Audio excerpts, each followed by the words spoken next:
ನಮಸ್ಕಾರ. ಆರೋಗ್ಯ ಸಂಚಿಕೆ ಕಾರ್ಯಕ್ರಮಕ್ಕೆ ನಿಮಗೆಲ್ಲ ಪ್ರೀತಿಪೂರ್ವಕ ಸ್ವಾಗತ. ವೀಕ್ಷಕರೇ, ESI ಎನ್ನುವಂಥದ್ದು ಕಾರ್ಮಿಕರ ಕಲ್ಯಾಣಕ್ಕಾಗಿ ಇರುವಂತಹ ಮೀಸಲಾದಂಥ ಒಂದು ವ್ಯವಸ್ಥೆ. ಕಾರ್ಮಿಕರಿಗೆ ಹಲವು ರೀತಿಯಲ್ಲಿ ಸೌಲಭ್ಯಗಳನ್ನು ಕಲ್ಪಿಸಿರುವಂತಹ ಈ ಒಂದು ಸಂಸ್ಥೆಯೇ ಸಾಮಾಜಿಕವಾಗಿ ಒಂದು ಭದ್ರತೆಯನ್ನು ನೀಡುವಂತಹ, ಆರೋಗ್ಯ ಸಮಸ್ಯೆಗಳಿಗೆ ಸ್ಪಂದಿಸುವಂತಹ ಸಾಕಷ್ಟು ಒಂದು ಚಟುವಟಿಕೆಗಳನ್ನು ಇದು ನಿರ್ವಹಿಸ್ತಾ ಇದೆ. ಕಾರ್ಮಿಕರಿಗೆ ಸಿಗ್ತಾ ಇರುವಂಥ ಸೌಲಭ್ಯಗಳೇನು, ಅದರ ಸ್ವರೂಪ ಏನು, ಅದಕ್ಕೆ ನೋಂದಣಿ ಆಗುವಂತಹ ವಿಧಾನಗಳೇನು, ಹೀಗೆ ಹಲವು ವಿಚಾರಗಳ ಬಗ್ಗೆ ನಮ್ಮ ಜೊತೆ ಚರ್ಚೆ ಮಾಡಲಿಕ್ಕೆ ನಮ್ಮ ಕಾರ್ಯಕ್ರಮದಲ್ಲಿ ಪಾಲ್ಗೊಂಡಿದ್ದಾರೆ ಡಾಕ್ಟರ್ ಸುನೀತಾ ಜೆ ಅವರು ನಮ್ಮ ESI ಮೆಡಿಕಲ್ ವೈದ್ಯಕೀಯ ಸೇವೆಗಳ ಉಪನಿರ್ದೇಶಕರಾಗಿ ಕಾರ್ಯನಿರ್ವಹಿಸ್ತಾ ಇದ್ದಾರೆ. ಡಾಕ್ಟರ್ ಸುನೀತಾ ಅವರು, ನಿಮ್ಮ ಕಾರ್ಯಕ್ರಮಕ್ಕೆ ನಿಮಗೆ ಪ್ರೀತಿಪೂರ್ವಕ ಸ್ವಾಗತ. ESI ಬಹಳ ಪ್ರಮುಖವಾದಂಥದ್ದು ನಮ್ಮ ಒಂದು ವ್ಯವಸ್ಥೆಯಲ್ಲಿ. ಕಾರ್ಮಿಕರ ಹಿತರಕ್ಷಣೆಗಾಗಿ, ಕಾರ್ಮಿಕರಿಗೋಸ್ಕರ ಇರುವಂತಹ, ಕಾರ್ಮಿಕರಿಗಾಗಿಯೇ ದುಡಿತಾ ಇರುವಂತಹ ಒಂದು ಮಹತ್ವದ ಸಂಸ್ಥೆ. ಈಗ ಮೂಲಭೂತವಾಗಿ ESI ಅಂತ ಅಂದರೆ ಏನು, ಅದರ ಸ್ವರೂಪ ಏನು, ಅದನ್ನು ಹೇಗೆ ನೀವು ವಿಶ್ಲೇಷಣೆ ಮಾಡ್ತೀರಾ ಅಂತ? ತುಂಬ ಒಳ್ಳೆಯ ಪ್ರಶ್ನೆ. ESI ಅಂದರೆ ಎಂಪ್ಲಾಯೀಸ್ ಸ್ಟೇಟ್ ಇನ್ಶೂರೆನ್ಸ್ ಕಾರ್ಪೊರೇಷನ್ ಅಂತ. ಇಟ್ಸ್ ಆ್ಯಕ್ಟ್ ಇನ್ 1948 ಪಾರ್ಲಿಮೆಂಟಲ್ಲಿ ಬಂತು.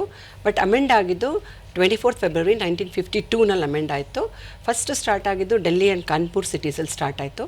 ಆಮೇಲೆ ಕ್ರಮೇಣ ಎಲ್ಲ ಆಲ್ ಇಂಡಿಯಾನಲ್ಲಿ ಎಲ್ಲ ಕಡೆ ಎಲ್ಲ ಸ್ಟೇಟಲ್ಲೂ ಸ್ಟಾರ್ಟ್ ಆಯಿತು. ಬಟ್ ನಮ್ಮ ಕರ್ನಾಟಕ ಸ್ಟೇಟಲ್ಲಿ 1958 ESI ಯೋಜನೆಗಳು ಸ್ಟಾರ್ಟ್ ಆಯಿತು.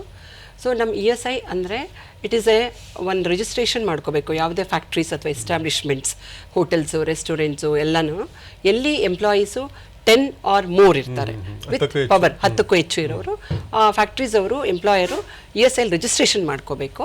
ರಿಜಿಸ್ಟ್ರೇಷನ್ ಮಾಡ್ಕೊಂಡ್ಮೇಲೆ ಎಂಪ್ಲಾಯೀಸ್ ಯಾರು ಬರ್ತಾರೆ ಅವರ ತಿಂಗಳಿನ ಸಂಬಳ ಲೆಸ್ ದ್ಯಾನ್ 21,000 ಇರೋರೆಲ್ಲ ESI ಅಡಿ ಬರ್ತಾರೆ. ಅವ್ರನ್ನ ನೋಂದಣಿ ಮಾಡಿಕೊಂಡು ಅವ್ರಿಗೊಂದು ಎಂಪ್ಲಾಯೀಸ್ IP ನಂಬರ್ ಅಂತ ಹೇಳ್ತೀವಿ. ಇಟ್ಸ್ 10 ಡಿಜಿಟ್ ನಂಬರ್ ಕೊಟ್ಟು ರಿಜಿಸ್ಟ್ರೇಷನ್ ಮಾಡ್ಕೋತೀವಿ. ಅದಾದಮೇಲೆ ಅವ್ರಿಗೆ ಪೇಚಾನ್ ಕಾರ್ಡ್ ಅಂತ ಕೊಡ್ತೀವಿ. ಆ ಕಾರ್ಡ್ ಮೂಲಕ ಎಲ್ಲ ಕಾರ್ಮಿಕರಿಗೆ ನಾವು medical care, sickness benefit, maternity benefit, disablement benefit, ಎಲ್ಲ ಬೆನಿಫಿಟ್ಟು ಇದು ಬರುತ್ತೆ ಈ ESI ಅನ್ನೋದು.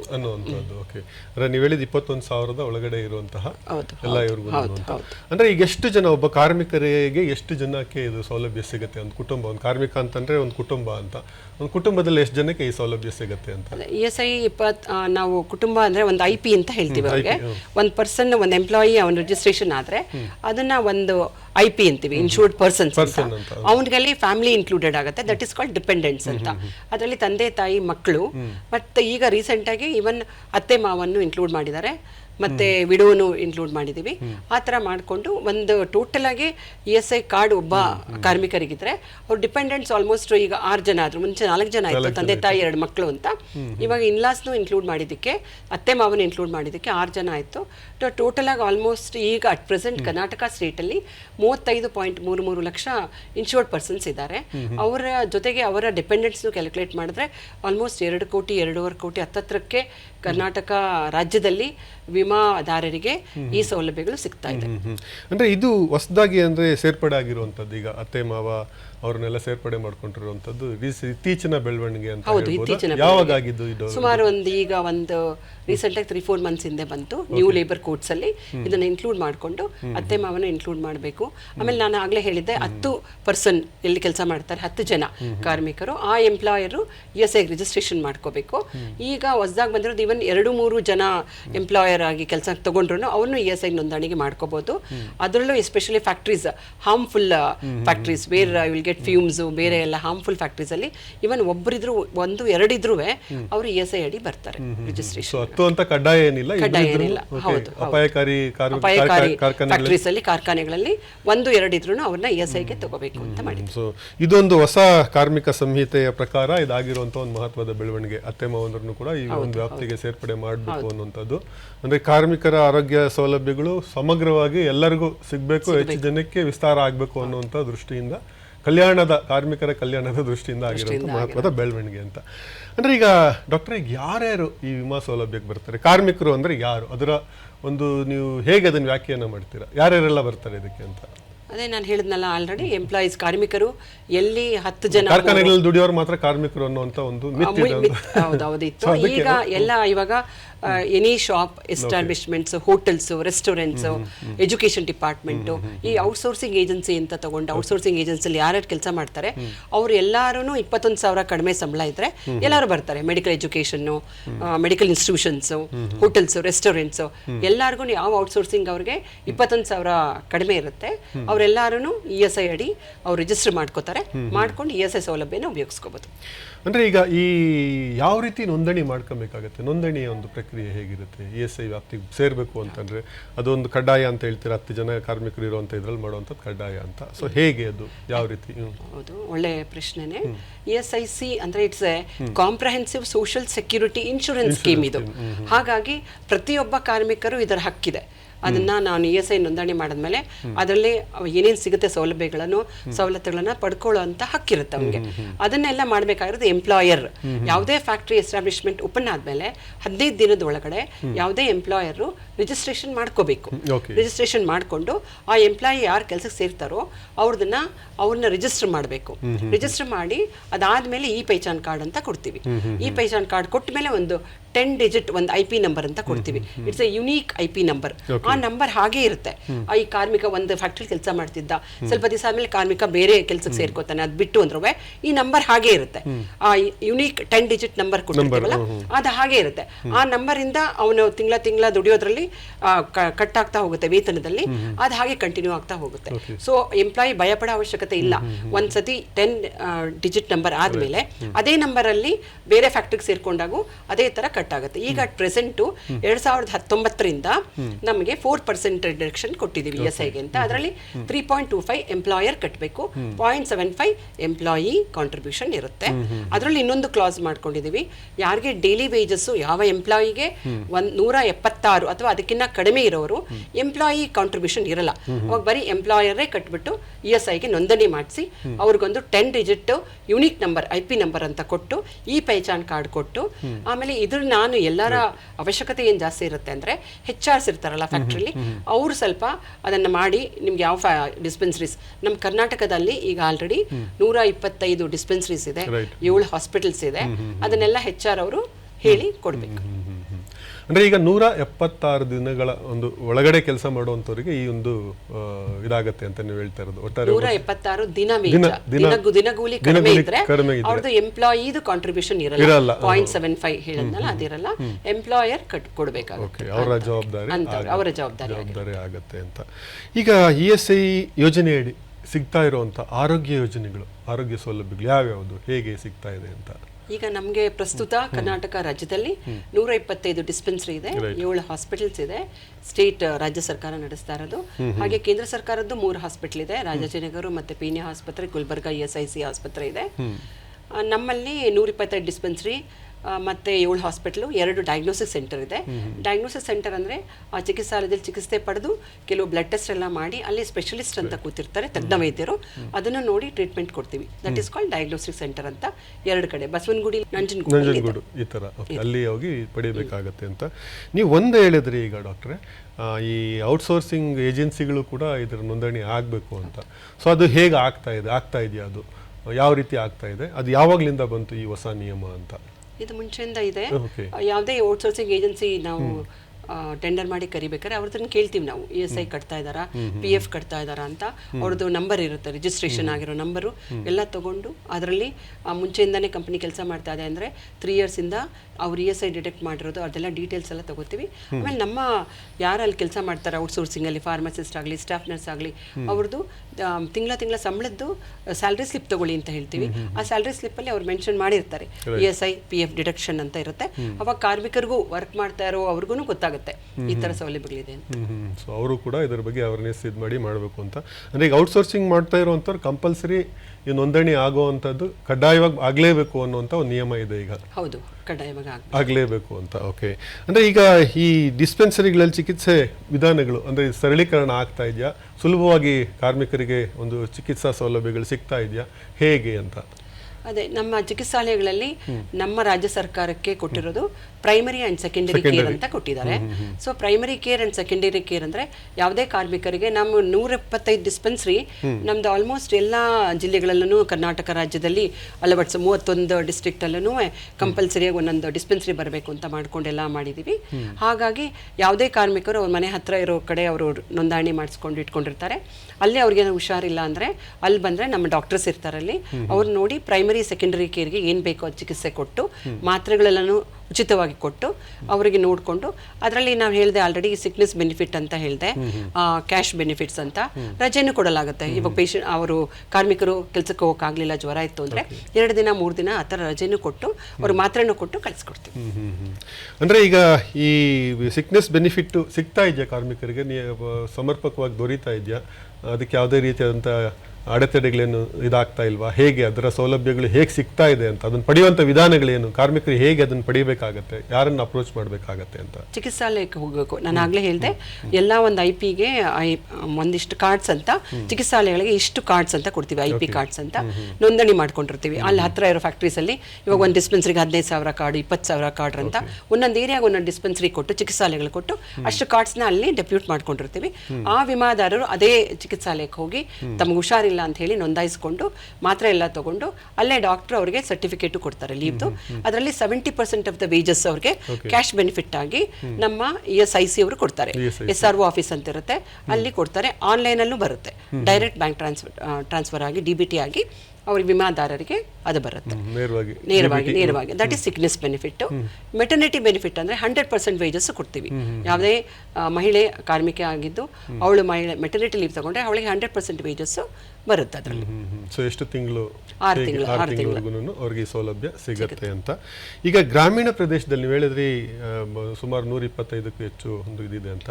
ಗ್ರಾಮೀಣ ಪ್ರದೇಶದಲ್ಲೂ ಕೂಡ ಈ ಒಂದು ಸೌಲಭ್ಯ ಸಿಗ್ತಾ ಇದೆಯಾ ನಮ್ಮ ಕಾರ್ಮಿಕ ಸಮೂಹಕ್ಕೆ? ಹೇಗೆ ಸಿಗ್ತಾ ಇದೆ? ಅವರು ಈ ಥರ ಸೌಲಭ್ಯ ಪಡಿಬೇಕು ಅಂದರೆ ಹೇಗೆ ಅವರು ಯಾರನ್ನ ಅಪ್ರೋಚ್ ಮಾಡಬೇಕಾಗತ್ತೆ, ಹೇಗೆ ಅಂತ? ಗ್ರಾಮೀಣ ಪ್ರದೇಶದಲ್ಲಿ ಯಾವುದೇ ಫ್ಯಾಕ್ಟ್ರೀಸು ಎಸ್ಟಾಬ್ಲಿಷ್ಮೆಂಟ್ ಆಲ್ರೆಡಿ ಹೇಳಿದೆ ನಾನು. ಯಾವುದೇ ಒಂದು ಎಂಪ್ಲಾಯರು 10 ಅಥವಾ 3 ಅಥವಾ ಇವಾಗ ಇನ್ನೂ ಕಡಿಮೆ ಹೊಸದಾಗಿ ಲೇಬರ್ ಕೋಡಿಂದ ಕಡಿಮೆ ಇದ್ದವರು ನೋಂದಣಿ ಮಾಡಿಸ್ಕೋಬೇಕು. ESI ರಿಜಿಸ್ಟ್ರೇಷನ್ ಆಗಬೇಕು. ಆ ರಿಜಿಸ್ಟ್ರೇಷನ್ ಆದವ್ರಿಗೆಲ್ಲರಿಗೂ ಎಲ್ಲ ಕಡೆನೂ ಅವರಿಗೆ ಒಂದು ಯೂನಿಕ್ ನಂಬರ್ ಕೊಟ್ಟು IP ನಂಬರ್ ಕೊಟ್ಟು ಪೈಚಾನ್ ಕಾರ್ಡ್ ಕೊಡ್ತೀವಿ. ಆ ಕಾರ್ಡ್ ಮುಖಾಂತರ ಯಾವುದೇ ಚಿಕಿತ್ಸಾಲಯಕ್ಕೆ ಹೋಗಿ ಅವರು ಟ್ರೀಟ್ಮೆಂಟ್ ತಗೋಬಹುದು. ನೀವು ಗ್ರಾಮೀಣ ಅಂದರೆ ರೂರಲ್ ಅಂತ ಬರುತ್ತೆ. ರೂರಲ್ ಬಂದ್ರೂ ಎಲ್ಲ ಕಡೆನೂ ಎಲ್ಲ ಚಿಕಿತ್ಸಾಲಯಗಳು ನಮ್ಮಲ್ಲಿದೆ. ಆಲ್ಮೋಸ್ಟ್ ಎಲ್ಲ ಕವರ್ ಅಪ್ ಮಾಡಿದೀವಿ.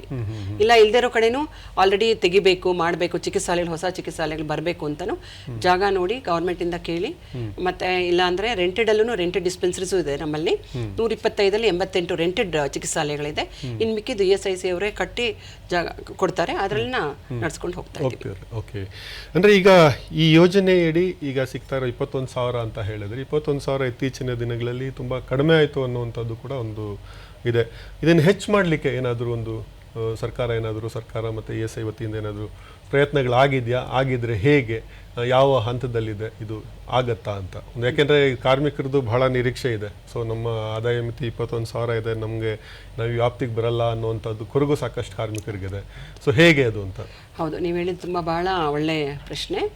ಈಗ cost of living in Bangalore ಅಂತ ತಗೊಂಡ್ರೆ 21,000ದಲ್ಲಿ ಜೀವನ ನಡೆಸೋದು ತುಂಬ ಕಷ್ಟವಾಗಿದೆ.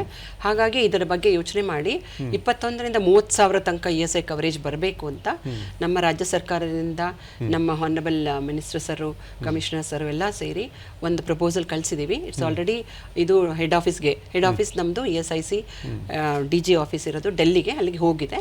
ಅಲ್ಲಿಂದ ಬರಬೇಕು. ನಾವೆಲ್ಲ 30,000ಕ್ಕೆ ಬರಲಿ ಅಂತ ಪ್ರಪೋಸಲ್ ಕಳಿಸಿದೆ. It is under process. 30,000ಕ್ಕೆ ಆದರೆ ಹೆಚ್ಚಿನ ಕಾರ್ಮಿಕರಿಗೆ ಇದರಿಂದ ಅನುಕೂಲ ಆಗುತ್ತೆ ಅನ್ನೋ ದೃಷ್ಟಿಯಿಂದ ಆಗಿರುವಂಥ ಒಂದು ಪ್ರಸ್ತಾವನೆ ಹೊರಟಿದೆ. ಈಗ ಅದು ಅನುಷ್ಠಾನ ಆಗಿ ಈಗ ಬರಬೇಕಾಗಿದೆ ಅಂತ ಹೇಳ್ತಾ ಇದ್ದೀರಾ. ಇದರಲ್ಲಿ ಇನ್ನೊಂದಿದೆ, ಬೇಕಾದ್ರೆ ಈಗ 21,000 ತೆಗೆದು ಒಂದು ಕಾರ್ಮಿಕ ಕೆಲಸ ಮಾಡ್ತಾ ಇರ್ತಾನೆ, ಕಂಟಿನ್ಯೂಸ್ ಆಗಿ ಒಂದು 5 ವರ್ಷ ಆದ್ಮೇಲೆ ಅವ್ನಿಗೆ ಸ್ವಲ್ಪ ಪೇ ಜಾಸ್ತಿ ಆಗುತ್ತೆ. ಅವಾಗ ಅವ್ನಿಗೆ ESI ಸೌಲಭ್ಯ ಹೊಟ್ಟೋಗ್ಬಿಡುತ್ತೆ. ಸೊ ಹಾಗಾಗಿ ಅವ್ರಗಳ ಕಡೆಯಿಂದನೂ ನಮಗೆ ಬೇಡಿಕೆಗಳು ಬಂತು. 21,000 ಹಿಂಗಾಗ್ಬಿಟ್ಟಿದೆ, ನನಗೆ ಸ್ವಲ್ಪ ಎಕ್ಸ್ಪೀರಿಯನ್ಸ್ ಆಗಿ ನನ್ನ ಸಂಬಳ ಜಾಸ್ತಿ ಆಯ್ತು, ನನಗೂ ESI ಸಿಗಂಗೆ ಮಾಡ್ಕೊಡಿ ಅಂದಾಗ ಈ ಪ್ರಪೋಸಲ್ ಎಲ್ಲ ಬಂದು 30,000 ತನಕ ಮಾಡೋಣ ಅಂತ ಈ ಪ್ರಪೋಸಲ್ ತಗೊಂಡಿದ್ದೀವಿ. ಕೇಂದ್ರ ಸರ್ಕಾರಕ್ಕೆ ಆಗಿದೆ.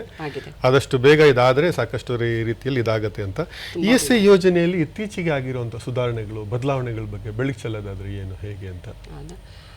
ಇದರಲ್ಲಿ ನಮ್ದು ಏನಂದರೆ ಈಗ 7 ಆಸ್ಪತ್ರೆಯಲ್ಲಿ ನಾವು ಸೆಕೆಂಡ್ರಿ ಕೇರ್ ಕೊಡ್ತಾ ಇದ್ದೀವಿ. ಇದರಲ್ಲೆಲ್ಲ ಇನ್ಫ್ರಾಸ್ಟ್ರಕ್ಚರ್ ಡೆವಲಪ್ ಮಾಡಿಕೊಂಡು ಜಾಸ್ತಿ ICU ಬರೋದು, ಮಾಡ್ಯುಲರ್ OT ಬರೋದು, ಡಯಾಲಿಸಿಸ್ ಯೂನಿಟ್ ಓಪನ್ ಮಾಡಬೇಕು ಅಂತ ಯೋಚನೆ ಮಾಡ್ತಾ ಇದ್ದೀವಿ. ನಮಗೆ ಈಗ ಮುಂಚೆ ಡೈರೆಕ್ಟ್ರೇಟ್ ಇತ್ತು, ಈಗ ಕಮಿಷನರೇಟ್ ಆಗಿದೆ. ಕಮಿಷನರ್ ಬಂದಿದ್ದಾರೆ ಆಡಳಿತಾತ್ಮಕ ದೃಷ್ಟಿಯಿಂದ. ಅವರಿಂದ ಬಹಳ ಬದಲಾವಣೆಗಳು, ಒಳ್ಳೊಳ್ಳೆ ಬದಲಾವಣೆಗಳು ನೋಡ್ತಾ ಇದ್ದೀವಿ ನಾವೀಗ. ಡಯಾಲಿಸಿಸ್ ಮಾಡಬೇಕು, ಡಯಾಲಿಸಿಸ್ ಸೆಂಟರ್ ಬರ್ತಾ ಇದೆ, ಇನ್ನೇನು ಬರಲಿದೆ. ಹಾಗೆ ICU, ಮಾಡ್ಯುಲರ್ OT ನಮ್ಮ ಹಾಸ್ಪಿಟ್ಲಲ್ಲೇ ಯಾವುದೇ ವಿಮಾದಾರರು ಬಂದರೂ ನಮ್ಮ ಇನ್ ಹೌಸಲ್ಲೇ, ನಮ್ಮ ಆಸ್ಪತ್ರೆಯಲ್ಲೇ ಅವ್ರಿಗೆ ಪೂರ್ತಿ ಚಿಕಿತ್ಸೆ ಸಿಕ್ಕಿ ಅವ್ರು ಹಂಗೆ ಡಿಸ್ಚಾರ್ಜ್ ಆಗಿ ಹೋಗಬೇಕು ಅಂತ ನಮ್ಮ ಆಸೆ. ಅದರ ಬಗ್ಗೆ ಬಹಳ ಪ್ರಯತ್ನಗಳು ಮಾಡಿ ನಡೀತಾ ಇದ್ದೀವಿ. It's all under process. ಎಲ್ಲರೂ ಕೈ ಜೋಡಿಸಿ ಇದರ ಬಗ್ಗೆ ಕೆಲಸ ಮಾಡ್ತಾ ಇದ್ದೀವಿ. ಆಯುಕ್ತಾಲಯದಿಂದ, ನಮ್ಮ ಸೆಕ್ರೆಟರಿಯೇಟಿಂದ, ಎಲ್ಲ ಕಡೆಯಿಂದಲೂ ನಮಗೆ ಸಪೋರ್ಟ್ ಇದೆ. ಹೀಗಾಗಿ ಇದರ ಮೇಲೆ ತುಂಬ ಅತಿ ಶೀಘ್ರದಲ್ಲಿ ಇವೆಲ್ಲ ಬಂದು ನಮ್ಮ ವಿಮಾದಾರರಿಗೆ, ಅವರ ಕುಟುಂಬದವರಿಗೆ ಪೂರ್ತಿ ಚಿಕಿತ್ಸೆಯನ್ನು ಕೊಡಲು ಪ್ರಯತ್ನ ಮಾಡ್ತಾ ಇದ್ದೀವಿ. ಅಂದರೆ ಈಗ ಹೆಚ್ಚಿನ ಚಿಕಿತ್ಸೆ ನೀವು ಹೇಳಿದ್ರೆ ಭಾಳ ಒಳ್ಳೆ ಪ್ರಯತ್ನ ಮಾಡ್ತಾ ಇದ್ದಾರೆ. ಅದು ಪ್ರಯತ್ನ ಆದಷ್ಟು ಬೇಗ ಸಾಕಾರ ಆಗಲಿ ಅಂತ. ಈಗ ಈ ಮಾರಣಾಂತಿಕ ಕಾಯಿಲೆಗಳು, ಬಹಳ ಪ್ರಮುಖವಾದ ಶಸ್ತ್ರಚಿಕಿತ್ಸೆಗಳು, ಈ ಥರದ್ದೆಲ್ಲ ಒಂದು ಭಾಳ ಸಂಕೀರ್ಣದಾಯಕ ಶಸ್ತ್ರಚಿಕಿತ್ಸೆಗಳು ಇವೆಲ್ಲ ಕೂಡ ಆಗಬೇಕಾಗತ್ತೆ. ಸೊ ಅದಕ್ಕೆ ಯಾವ ರೀತಿ ಅರ್ಹರಾಗ್ತಾರೆ, ಅದಕ್ಕೆ ಇರುವಂತಹ ಒಂದು ವ್ಯವಸ್ಥೆ ಏನು, ಯಾವ ರೀತಿ ಅಪ್ರೋಚ್ ಮಾಡಬೇಕಾಗತ್ತೆ, ಹೇಗೆ ಅಂತ? ಈಗ ಯಾವುದೇ ಕಾರ್ಮಿಕರು ಅವ್ರು ರಿಜಿಸ್ಟ್ರೇಷನ್ ಆದ ತಕ್ಷಣ ಅವ್ರಿಗೆ ಒಂದು ಫಸ್ಟ್ ಡೇಯಿಂದ ಮೆಡಿಕಲ್ ಬೆನಿಫಿಟ್ ಸಿಗುತ್ತೆ. ಅವ್ರಿಗೆ medical benefit is sure. But ಈ ಥರ ನಮಗೆ ಕ್ಯಾಶ್ ಬೆನಿಫಿಟ್ ಎಲ್ಲನೂ ಅಟ್ಲೀಸ್ಟ್ IP ಒಂದು 78 ದಿನ ಮುಂಚೆ 6 ತಿಂಗಳ ತನಕ ಕೆಲಸ ಮಾಡಬೇಕು ಅಂತಿತ್ತು. ಈಗ ಅಟ್ಲೀಸ್ಟ್ 78 ಡೇಸ್ ಆದರೂ ವರ್ಕ್ ಮಾಡಿರಬೇಕು ಅವರು 6 ತಿಂಗಳಲ್ಲಿ. ಆವಾಗ ನಮಗೆ ಇನ್ಶೂರೆನ್ಸ್ ಕವರ್ ಆಗುತ್ತೆ ಅವ್ರಿಗೆ. ಆ ಇನ್ಶೂರೆನ್ಸ್ ಕವರ್ ಆದರೆ ಅವರಿಗೆ ಸಿಕ್ನೆಸ್ ಬೆನಿಫಿಟ್, ಮೆಟರ್ನಿಟಿ ಬೆನಿಫಿಟ್ ಎಲ್ಲ ಬರುತ್ತೆ. ಯಾಕಂದರೆ ಯಾವುದೇ ಇನ್ಶೂರೆನ್ಸ್ ಸ್ಕೀಮ್ ಆದರೂ ಸ್ವಲ್ಪ ಅವರ ವೇತನ ಪಡಿತಾ ಇರೋದು ಸ್ವಲ್ಪ ಜಮೆ ಆದಮೇಲೆ ಯಾವುದೇ ಇನ್ಶೂರೆನ್ಸ್ ಸ್ಕೀಮು ಅವ್ರು ಏನಾದರೂ ಒಂದು ಮಾಡೋಕ್ಕೆ ಅನುಕೂಲ ಆಗುತ್ತೆ. ಹಾಗಾಗಿ ಬಟ್ ಫಸ್ಟ್ ಡೇ ರಿಜಿಸ್ಟ್ರೇಷನ್ ಆದಾಗಿಂದ ಮೆಡಿಕಲ್ ಬೆನಿಫಿಟ್ ಮಾತ್ರ ಎಲ್ಲ ಕಡೆ ಅವರು ಸೌಲಭ್ಯ ತಗೋಬಹುದು. ಬಟ್ ಈ ಥರ ಬೆನಿಫಿಟ್ ಸಿಗೋಕ್ಕೆ ಅಟ್ಲೀಸ್ಟ್ 78 ಡೇಸ್ ವರ್ಕ್ ಮಾಡಿರಬೇಕು. ವರ್ಷದಲ್ಲಿ 6 ತಿಂಗಳಂತ ತಗೋತೀವಿ. ಎವ್ರಿ 6 ಮಂತ್ಸ್ಗೆ ಅಟ್ಲೀಸ್ಟ್ 78 ಡೇಸ್ ಅವ್ರು ಕೆಲಸ ಮಾಡಿದರೆ ಆ ಸೌಲಭ್ಯನ ಅವ್ರಿಗೆ ಸಿಗುತ್ತೆ. ಓಕೆ. ಈಗ ಡಾಕ್ಟ್ರೇ, ಭಾಳಷ್ಟು ಜನಕ್ಕೆ ESI ಸೌಲಭ್ಯ ಬಗ್ಗೆ ಮಾಹಿತಿ ಇದೆ, ಇನ್ನೂ ಸಾಕಷ್ಟು ಜನಕ್ಕೆ ಇದು ನೋಂದಣಿ ಆಗಬೇಕು, ಇದು ಮಾಡಬೇಕು, ಇದ್ರ ಸೌಲಭ್ಯಗಳು ಪಡಿಬೇಕು ಅಂತ. ಅದಕ್ಕೆ ಏನು ESI ವತಿಯಿಂದ ಏನು ಮಾಡ್ತಾ ಇದ್ದೀರಾ? ಅಂದರೆ ಈ ಕಾರ್ಖಾನೆಗಳಿಗೆ ವಿಸಿಟ್ ಮಾಡಿ ಅವ್ರಿಗೆ ಅರಿವು ಮೂಡಿಸುವಂಥದ್ದು. ಈಗ ನೋಡಿ, ಗಾರ್ಮೆಂಟ್ಸಲ್ಲಿ ಎಷ್ಟೋ ಜನ ಹೆಣ್ಮಕ್ಳು, ನಮ್ಮ ರಾಜ್ಯದ ಜೀವನಾಡಿ ಜವಳಿ ಉದ್ಯಮ ಸಾಕಷ್ಟು ರೀತಿಯಲ್ಲಿ ಕುಟುಂಬಗಳಿಗೆ ಒಂದು ಆರ್ಥಿಕ ಶಕ್ತಿ ಕೊಟ್ಟಿರುವಂಥ ವಲಯ. ಇದೇ ರೀತಿ ಬೇರೆ ಬೇರೆ ಅಂಗಡಿಗಳು, ಮುಂಗಟ್ಟುಗಳು ಎಲ್ಲ ಕೆಲಸ ಮಾಡ್ತಾರೆ. ಇಂಥವರಿಗೆ ಅರಿವು ಮೂಡಿಸುವಂಥದ್ದು, ಅಂದರೆ ESI ಸೌಲಭ್ಯಗಳನ್ನು ಪಡೀರಿ, ನೀವು ನೋಂದಣಿಯಾಗಿ, ನಿಮಗೆ ಇದು ಸೌಲಭ್ಯ ಇದೆ, ನಿಮಗೋಸ್ಕರ ಇರುವಂಥದ್ದು ಅಂತ. ಹೇಗೆ ಅದನ್ನು ಯಾವ ರೀತಿ ಮಾಡ್ತಾ ಇದ್ದೀರಿ ಅರಿವು ಮೂಡಿಸುವಂಥದ್ದು ಅಂತ? ಇದು ಇನಿಷಿಯೇಟಿವ್ ಮುಂಚೆಯಿಂದ ಇತ್ತು. ಈಗ ಇನ್ನೂ ಬಹಳ ಹೆಚ್ಚಾಗಿ ಜಾಗೃತಿಕತೆಯಿಂದ ಈಗ ಹೊಸದಾಗಿ ಬಂದಿರೋ, ನಾನು ಹೇಳಿದ್ನಲ್ಲ, ಆಯುಕ್ತಾಲಯ ಆಗಿ ನಮ್ಮ ಕಮಿಷನರ್ ಸರು ತುಂಬಾ ಒಳ್ಳೊಳ್ಳೆ ಪ್ರೋಗ್ರಾಮು ESI ಜಾಗೃತಿ ಅಂತಾನೆ ತಗೊಂಡು ಈಗ ಎಲ್ಲ ಫ್ಯಾಕ್ಟ್ರೀಸ್ಗೆ ವಿಸಿಟ್ಗೆ ಹೋಗಿ ESI ಎಷ್ಟು ಜನ ಇದ್ದಾರೆ, ಫ್ಯಾಕ್ಟ್ರಿಲಿ ಕೆಲಸ ಮಾಡ್ತಾ ಇದ್ದಾರೆ, ರಿಜಿಸ್ಟ್ರೇಷನ್ ಆಯ್ತಾ, ನಿಮಗೆ ಈ ಪೇಚಾನ್ ಕಾರ್ಡ್ ಇದೆಯಾ ನಿಮಗೆ, ಇದೆಲ್ಲ ಮಾಡಿ ಜಾಗೃತಿ ಕಾರ್ಯಕ್ರಮನೇ ಈಗ ಮಾಡ್ತಾ ಇದ್ದೀವಿ. ಈಗ ನೀವು ಹೇಳಿದ್ದು ಒಳ್ಳೆ ಇದಾಯ್ತು. ಈಗ ಒಂದು ವಾರದಿಂದ ಈ ಜಾಗೃತಿ ಕಾರ್ಯಕ್ರಮ ಬೊಮ್ಮಸಂದ್ರದಲ್ಲಾಯ್ತು, ನಿನ್ನೆ ಎಲ್ಲಾನು.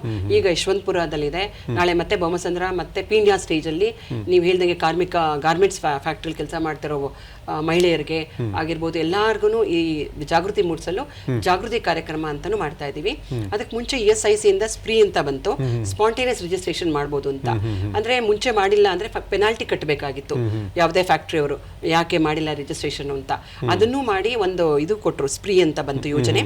ಅದರಲ್ಲಿ ನೀವೇನು ಪೆನಾಲ್ಟಿ ಕಟ್ಟೋದು ಬೇಡ, ಇವಾಗ ಬಂದ್ರು ನೀವು ರಿಜಿಸ್ಟ್ರೇಷನ್ ಮಾಡಿಸ್ಕೊಂಡು ESIದು ನೀವು ನೋಂದಣಿ ಮಾಡಿಸ್ಕೊಂಡು ESIದು ಕಾಂಟ್ರಿಬ್ಯೂಷನ್ ಕೊಡಿ. ಮುಂಚೆ 6 ತಿಂಗಳಿಂದ ಕಟ್ಟಿಲ್ಲ ಅಂದ್ರೆ ಅವ್ರಿಗೆ ಪೆನಾಲ್ಟಿ ಬರ್ತಿತ್ತು. ಈಗ ಪೆನಾಲ್ಟಿ ಬೇಡ ಅಂತ ಹೇಳಿ ಈಗ ಸ್ಪಾಂಟೇನಿಯಸ್ ರಿಜಿಸ್ಟ್ರೇಷನ್ ಅಂತಾನು ಮಾಡಿದ್ರು. ಡಿಸೆಂಬರ್ ತನಕ ಇತ್ತು.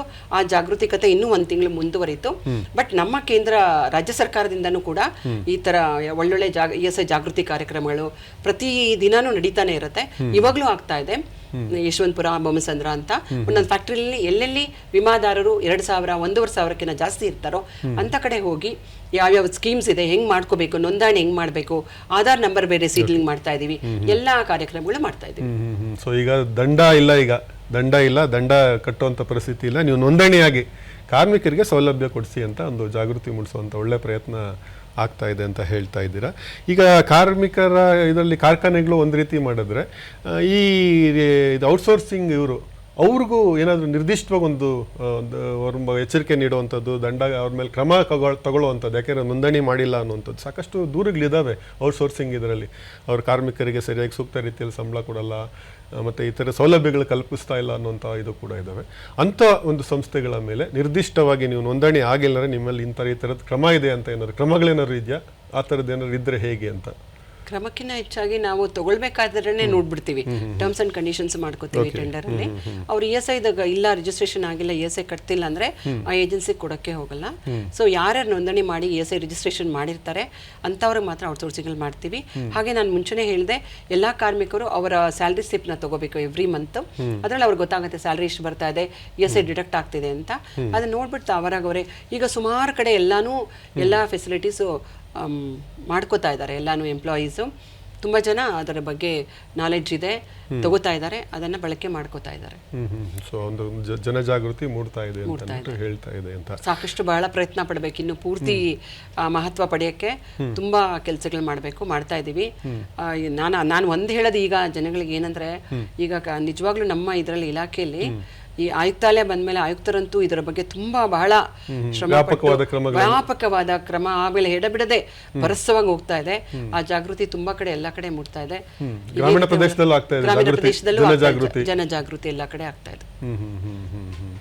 ಸೊ ಏನು ಅಂದ್ರೆ ಈ ಕಾರ್ಮಿಕರಿಂದ ಏನ್ ನಿರೀಕ್ಷೆ ಮಾಡುತ್ತೆ ESI ಅಂತ? ಅಂದ್ರೆ ಈ ತರದ್ದೆಲ್ಲ ನೀವು ಇಷ್ಟೆಲ್ಲ ಮಾಡ್ತಾ ಇದ್ದೀರಾ, ಕಾರ್ಮಿಕರು ಇನ್ನೇನು ನಿಮ್ ಜೊತೆ ಕೈ ಜೋಡಿಸ್ಬೇಕು, ಯಾವ ರೀತಿ ಸಹಕಾರ ಮಾಡಬೇಕು, ಇದನ್ನ ಇನ್ನಷ್ಟು ಈ ಸೇವೆಯನ್ನು ಇನ್ನಷ್ಟು ಉನ್ನತಕ್ಕೆ ಕೊಂಡೊಯ್ಯೋದಕ್ಕೆ ಕಾರ್ಮಿಕರು ಯಾವ ರೀತಿ ESI ಜೊತೆ ಕೈ ಜೋಡಿಸ್ಬೇಕು ಅಂತ ಹೇಳ್ತೀರಾ ನೀವು? ಸೊ ಕಾರ್ಮಿಕರ ಪಾಲು ಏನು ಇದರಲ್ಲಿ ನಾವು ಮಾಡ್ತಾ ಇರೋದ್ರಲ್ಲಿ, ಕಾರ್ಮಿಕರೇ IPs ಆರ್ VIPs ಅಂತ ಹೇಳ್ತೀವಿ ನಾವು.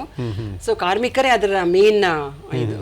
ಅವ್ರು ಬರ್ತಾ ಇದೀವಿ, ನಮ್ಮ ESI ಕಟ್ ಆಗ್ತಿದೆ ಅಂದ್ರೆ ಧೈರ್ಯವಾಗಿ ಕೇಳಬೇಕು, ಅದನ್ನ ನೋಂದಾಯಿಸಬೇಕು, ನನ್ಗೆ ಏನೇನು ಫೆಸಿಲಿಟೀಸ್ ಇದೆ ಅಂತ ಆ ಚಿಕಿತ್ಸಾಲಯಗಳಿಗೆ ಬಂದು ಭೇಟಿ ನೀಡಬೇಕು, ಅಲ್ಲಿರೋ ಸೌಲಭ್ಯಗಳನ್ನ ಒದಗಿಸ್ಕೋಬೇಕು, ಏನ್ ಬೇಕು ಅಥವಾ ಏನ್ ಬೇಡ ಅಂತ. ಅದನ್ನು ಒಂದು ಗ್ರೀವಿಯನ್ಸ್ ಕಮಿಟಿ ಅಂತ ಮಾಡ್ತಾ ಇದೀವಿ, ಎವ್ರಿ ಮಂತ್ ಇರುತ್ತೆ. ಅದರಲ್ಲೂ ಎಲ್ಲಾರು ಎಂಪ್ಲಾಯರು ಮತ್ತೆ ಎಂಪ್ಲಾಯರ್ನು ಕರೆಸ್ಬಿಟ್ಟು ಏನೇ ಗ್ರೀವಿಯನ್ಸ್ ಇದೆ ಅಂತ ಆ ಗ್ರೀವಿಯನ್ಸ್ ಮೀಟಿಂಗು ಮಾಡ್ತೀವಿ. ನಿಮ್ದು ಏನಾಗ್ತಾ ಇತ್ತು ಅಂದ್ರೆ, ನಿಮ್ಗೆ ಏನಾದ್ರು ಆಗ್ಬೇಕಿತ್ತ ಅಂತಾನು ಕೇಳಿ ಮಾಡ್ತಾ ಇದೀವಿ. ಆ ಸವಲತ್ತುಗಳನ್ನು ಮಾಡ್ಕೊಡ್ತೀವಿ. ಕಾರ್ಮಿಕರು ಏನಂದ್ರೆ, ಅವ್ರ ESI ಇದೆ, ನಂದು ESI ಕಟ್ ಆಗ್ತಿದೆ, ನನ್ಗೆ ಈ ಚಿಕಿತ್ಸಾಲಯ ಇದೆ, ಚಿಕಿತ್ಸಾಲಯಕ್ಕೆ ಬರಬೇಕು, ನೋಂದಣಿ ಮಾಡಿಸ್ಬೇಕು, ಅದರಲ್ಲಿ ಅವ್ರ ಫ್ಯಾಮಿಲಿ ಹೆಸರುಗಳೆಲ್ಲ ಮಾಡಿಸ್ಬೇಕು.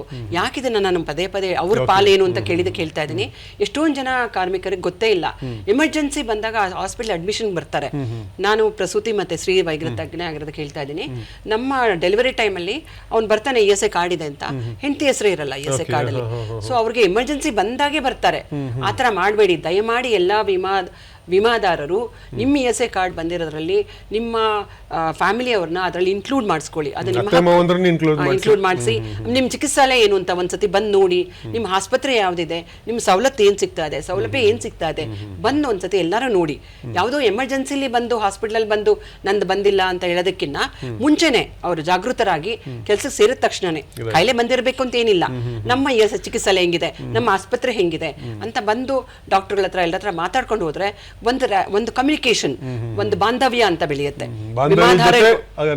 ಕಾರ್ಯನಿರ್ವಹಿಸ್ತಾ ಇದೆ ಅದರ ಸ್ವರೂಪನ ತಿಳ್ಕೊಂಡಾಗತ್ತೆ, ಭೌತಿಕ ಚಿತ್ರಣ ಸ್ವರೂಪ ಎರಡನ್ನೂ. ಒಂದು ಯಾಕಂದ್ರೆ ಯಾವುದೇ ರೋಗಿ ಮತ್ತೆ ಡಾಕ್ಟರ್ ಅಂದ್ರೆ ಬಾಂಧವ್ಯ ಬೇಕಾಗತ್ತೆ. ಒಂದು ರ್ಯಾಪೋ ಕಮ್ಯುನಿಕೇಶನ್ ಇಲ್ಲ ಅಂದ್ರೆ ಯಾವ್ದು ಮುಂದೆ ಹೋಗಲ್ಲ. ಸೊ ಆ ಕಮ್ಯುನಿಕೇಶನ್ ಆಗತ್ತೆ. ಅವ್ರು ಬಂದು ಹೇಳ್ಬೋದು, ನನ್ನ ವೈಫ್ ಈ ತರ ಪ್ರೆಗ್ನೆಂಟ್ ಆಗಿದ್ದಾಳೆ, ಬರ್ಬೋದಾ ಮೇಡಮ್, ಕರ್ಕೊಂಡ್ ಬರ್ಬೋದಾ. ಬೆರಳಷ್ಟು ಎಣಿಕೆ ಮಾತ್ರ ಬರ್ತಾ ಇದಾರೆ, ಸುಮಾರು ಜನಕ್ಕೆ ಇದೆಲ್ಲ ಗೊತ್ತಿಲ್ಲ. ದಯಮಾಡಿ ಇದ್ರಲ್ಲಿ ಕೇಳ್ಕೊಳ್ಳೋದು ಒಂದೇ, ಬನ್ನಿ, ನಿಮ್ಮ ಹಕ್ಕನ್ನು ನೀವು ತಗೊಳ್ಳಿ, ಕೇಳಿ, ನಿಮ್ಮ ಚಿಕಿತ್ಸಾಲಯಕ್ಕೆ ಬನ್ನಿ, ನಿಮ್ಮ ಆಸ್ಪತ್ರೆಗೆ ಬನ್ನಿ, ಯಾವ್ಯಾವ ಸವಲತ್ತಿದೆ ನೋಡ್ಕೊಂಡು ಹೋಗಿ. ಆ ಒಂದು ಕಮ್ಯುನಿಕೇಶನ್ ಬೆಳೆಸ್ಕೊಳ್ಳಿ. ಅರ್ಜೆಂಟಾಗಿ ಯಾವುದೋ ಮೆಡಿಕಲ್ ಎಮರ್ಜೆನ್ಸಿ ಬಂದಾಗ ಮಾಡೋದು ಬಹಳ ಕಷ್ಟ ಆಗುತ್ತೆ. ಅವ್ರಿಗೂ ಕಷ್ಟ ಆಗುತ್ತೆ, ನಮಗೂ ಕಷ್ಟ ಆಗುತ್ತೆ. ಆ ಟೈಮಲ್ಲಿ ರಿಜಿಸ್ಟ್ರೇಷನ್ ಮಾಡ್ಕೊಳ್ಳೋದು ಮತ್ತೆ ನೋಂದಣಿ ಮಾಡೋದೆಲ್ಲನೂ.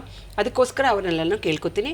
ಜೊತೆಗೆ HRs ಫ್ಯಾಕ್ಟ್ರೀಸಲ್ಲಿ ಕೆಲಸ ಮಾಡೋರು ಅದನ್ನ ಮೋಟಿವೇಟ್ ಮಾಡಿ, ನೀವು ಹೋಗಿ ಈ ತರ ಇದೆ, ನಿಮ್ಮ ಮನೆಗೆ ಹತ್ರ ಆಗುತ್ತೆ, ಈ ತರ ಸೌಲಭ್ಯ ಇದೆ ಅಂತ ಎಂಪ್ಲಾಯರ್ ಕಡೆಯಿಂದನೂ ಬೇಕು, HR ಕಡೆಯಿಂದನೂ ಬೇಕು. ನಾವುಗಳು ಜಾಗೃತಿ ಮಾಡ್ತಿದ್ದೀವಿ. ಹಾಗೆ ವಿಮಾದಾರರು ಜಾಗೃತಿಗೊಂಡರೆ ಈ ಸೋಷಿಯಲ್ ಸೆಕ್ಯೂರಿಟಿ ಇನ್ಶೂರೆನ್ಸ್ ಸ್ಕೀಮು ಬಹಳ ಮುಂದಕ್ಕೆ ಬರುತ್ತೆ. ಇದೊಂದು ತಮ್ಮಲ್ಲಿ ಕೇಳಿ. ಈಗ ಸಾಕಷ್ಟು ಸುಧಾರಣೆಗಳು ಅಂತ ಹೇಳಿದ್ರೆ ನಿಜಕ್ಕೂ ಇದೊಂದು ಬಹಳ ಮಹತ್ವದ ಬೆಳವಣಿಗೆ. ನಮ್ಮ ಕೇಂದ್ರದ ನೂತನ ಕಾರ್ಮಿಕ ಸಂಹಿತೆ ಪ್ರಕಾರ ನೀವು ಅತ್ತೆಮಾವಂದ್ರನ್ನು ಕೂಡ ಸೇರ್ಪಡೆ ಮಾಡಬಹುದು ಅಂತ, ಇದು ಮಹತ್ವದ ಒಂದು ಬೆಳವಣಿಗೆ. ಜೊತೆಗೆ ಈಗ ಹಿರಿಯ ನಾಗರಿಕರು ಅಂತ ಇರ್ತಾರೆ, ಸೀನಿಯರ್, ಈಗ 60 ವರ್ಷ ಆಗಿರುತ್ತೆ, ನಂತರ ನಿವೃತ್ತಿ ಹೊಂದ್ತಾರೆ. ನಿವೃತ್ತಿ ಹೊಂದದವರಿಗೆ ಕಾರ್ಮಿಕ ESI ಸೌಲಭ್ಯಗಳು ಸಿಗ್ತಾವ? ಸಿಗದಾದ್ರೆ ಹೇಗೆ ಅದರ ಒಂದು ಮಾಹಿತಿನ ನೀವು ಹೇಗೆ ಕೊಡ್ತೀರಾ ಅಂತ. ಒಳ್ಳೆ ಪ್ರಶ್ನೆ. ಈಗ ನಾವು ರಿಟೈರ್ಡ್ ಪರ್ಸನ್ಸ್ಗೆ ಅಂತ ಒಂದು ಸ್ಕೀಮ್ ಮಾಡಿದ್ದೀವಿ. ಅವ್ರು ವರ್ಷದಲ್ಲಿ 120 ರೂಪಾಯಿ ಅಷ್ಟೇ ಕಟ್ಟಬೇಕಷ್ಟೇ.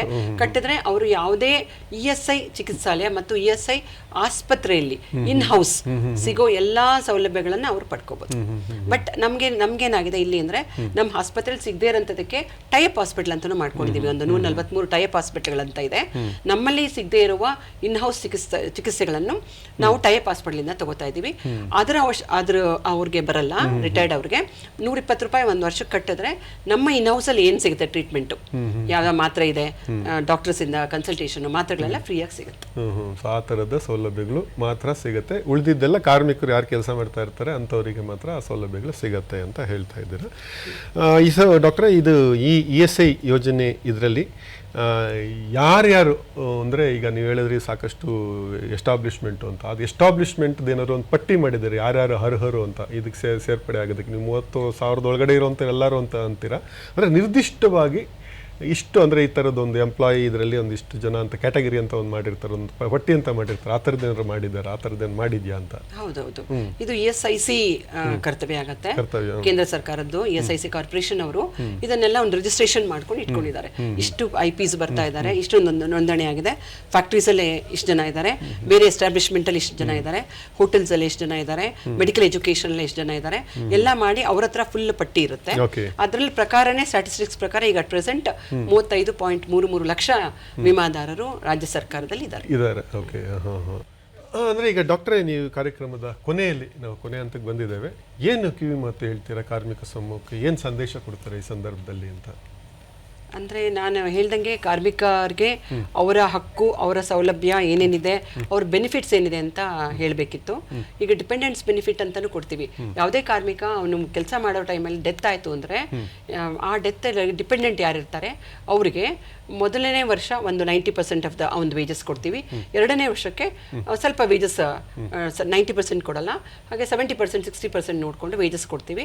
ಅವ್ರು ಡಿಪೆಂಡೆಂಟ್ ಬೆನಿಫಿಟ್ ಅಂತ ಒಂದಷ್ಟು ವರ್ಷಗಳ ಕಾಲ ಅವ್ರಿಗೆ ಕೊಡ್ತೀವಿ. ಯಾರು ಡಿಪೆಂಡೆಂಟ್ ಇರ್ತಾರೋ ಅವರಿಗೆ ಆ ವೇಜಸ್ಸು ವರ್ಷನೂ ಚೇಂಜ್ ಆಗ್ತಾ ಕಡಿಮೆ ಆಗ್ತಾ ಹೋಗುತ್ತೆ. ಆ ಥರ ಒಟ್ಟಿನಲ್ಲಿ ಒಂದು ಡಿಪೆಂಡೆಂಟ್ ಬೆನಿಫಿಟ್ ಅಂತ ಕೊಡ್ತೀವಿ. ಇನ್ನೊಂದು ಹೇಳಿದೆ, ಫ್ಯೂನರಲ್ ಎಕ್ಸ್ಪೆನ್ಸಸ್ ಅಂತ ಹೊಸದಾಗಿ ಮಾಡ್ತಾ ಇದ್ದೀವಿ. ಅದರ ಡೆತ್ ಏನಾದರೂ ಆದರೆ ಒಂದು 15,000 IPsಗೆ ಕೊಡ್ತೀವಿ. ಹಾಗೆ ಸಿಕ್ನೆಸ್ ಬೆನಿಫಿಟ್ ಮತ್ತೆ ಡಿಸೇಬಲ್ಮೆಂಟ್ ಬೆನಿಫಿಟ್ ಅಂತಾನು ಕೊಡ್ತೀವಿ. ಎಂಪ್ಲಾಯ್ಮೆಂಟ್ ಇಂಜುರಿ ಮಾಡ್ತಾ ಏನೋ ಕೈ ಗಾಯ ಆಯಿತು ಏನಾಯಿತು ಅಂದರೆ ಡಿಸೇಬಲ್ಮೆಂಟ್ ಬೆನಿಫಿಟ್ ಅಂತ ಇರುತ್ತೆ. ಎಷ್ಟು ಪರ್ಸೆಂಟೇಜ್ ಡಿಸಬಿಲಿಟಿ ನೋಡಿಕೊಂಡು ಅಷ್ಟು ಪರ್ಸೆಂಟ್ ವೇಜಸ್ನ ಅವ್ನು ಬರ್ತಾರ ಸಂಬಳದಲ್ಲಿ ಅಷ್ಟು ಪರ್ಸೆಂಟ್ ವೇಜಸ್ನ ಅವ್ರು ಕೊಡ್ತಾ ಹೋಗ್ತಾ ಇರ್ತೀವಿ. ಟಿಲ್ಲಿ ಗೆಟ್ಸ್ ಅವ್ನು ಮನೇಲೇ ಇದ್ದ ಅದರಿಂದ ಅಂದರೆ ಆ ಮನೇಲಿದ್ದಾಗಷ್ಟು ಅಥವಾ ಬೇರೆ ಕೆಲಸ ಸಿಗೋ ತನಕ ಅವನಿಗೆ ಒಂದು ಡಿಸೇಬಲ್ಮೆಂಟ್ ಬೆನಿಫಿಟ್ ಅಂತ ಕೊಡ್ತೀವಿ ಅಂತ. ಈ ರೀತಿ ಎಲ್ಲ ಬೆನಿಫಿಟ್ ಅನ್ನು ನೋಡಿಕೊಂಡು ತಗೊಂಡು, ಹಾಗೆ ನಮ್ಮ ESI ಫೆಸಿಲಿಟೀಸ್ ಮೆಡಿಕಲ್ ಕೇರ್ ಏನಿದೆಯೋ ಮೆಡಿಕಲ್ ಬೆನಿಫಿಟ್ ಅದನ್ನ ಅವ್ರು ತಿಳ್ಕೊಂಡು ಆ ಸೌಲಭ್ಯಗಳನ್ನ ಅವರು ತಗೊಳ್ಳಿ ಅಂತ ನಾನು ಆಶಿಸ್ತೀನಿ. ಡಾಕ್ಟ್ರೇ, ಭಾಳಷ್ಟು ವಿಷಯಗಳನ್ನು ತಿಳಿಸ್ಕೊಟ್ರಿ. ನಮ್ಮ ವೀಕ್ಷಕರ ಪರವಾಗಿ, ಚಂದನ ವಾಹಿನಿ ಪರವಾಗಿ, ನಮ್ಮ ಸಮಸ್ತ ವೀಕ್ಷಕರ ಪರವಾಗಿ ನಿಮ್ಗೆ ಅನಂತ ಧನ್ಯವಾದಗಳು. ಧನ್ಯವಾದಗಳು.